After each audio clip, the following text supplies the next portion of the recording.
Is one widely shared by Iranian media from the Islam Qala border crossing between Afghanistan and Iran, which was taken by the Taliban on Thursday. Iran's Customs Administration says trade has been suspended with Afghanistan because the Taliban has now seized 2 of the 3 crossings. They've also captured a town bordering Turkmenistan. But the Afghan government is rejecting a claim by the Taliban that it now controls some 85% of the country, including about 2/3 of the border with Tajikistan. Meanwhile, the World Health Organization is warning that at least 18.4 million Afghans are in need of humanitarian assistance, with 3.1 million children at risk of acute malnutrition. But the continued fighting in the country is making it difficult to get medicines and supplies in. A Taliban delegation has been visiting Moscow and says that it's open to a ceasefire with the Afghan government. Sarah Khairat now reports. Signs of times changing. The Taliban's roots lie in the resistance to the 1979 Soviet invasion of Afghanistan, now sending a senior delegation to Moscow to discuss the future of its country. The group says it's in control of 85% of Afghanistan.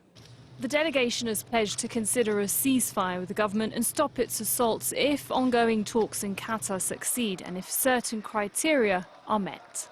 The conclusion is both sides' prisoners should be released. The blacklist should be removed. There must be no attacks on the provisional capital cities. Districts should not collapse. There should be no military activities in populated areas. A space of trust should be built among Afghans, and 90 days must be allocated for negotiations so we can arrive at a result. But reality on the ground is far from that, as the group has made major gains in the last few months, taking advantage of a power vacuum of US and foreign troops leaving. It claims to be in control of more than half of the 400 Afghan districts across more than 20 provinces, including border towns. This week, more than 1,000 Afghan troops fled into Tajikistan after a Taliban offensive in the north along the border. Taliban fighters also on Thursday captured a key border crossing with Iran.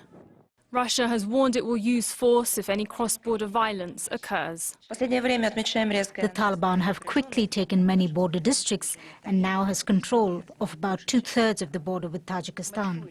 A Russian military base in Tajikistan is equipped with everything necessary to help the republic. If needed, additional measures will be undertaken in the spirit of the Russian-Tajik alliance to prevent aggression or territorial provocations.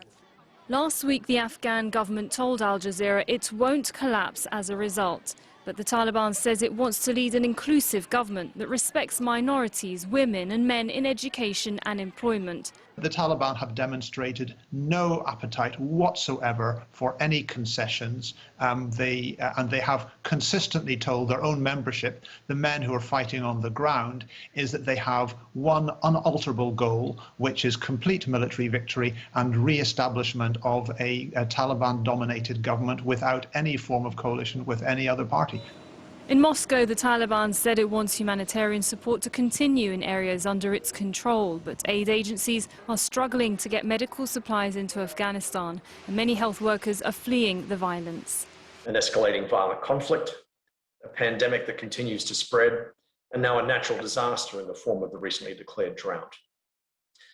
And all these events are unfolding in the context of one of the largest and longest-standing humanitarian emergencies in the world. Afghans are the 3rd most displaced population globally and are yet to see a peaceful solution to decades of violence.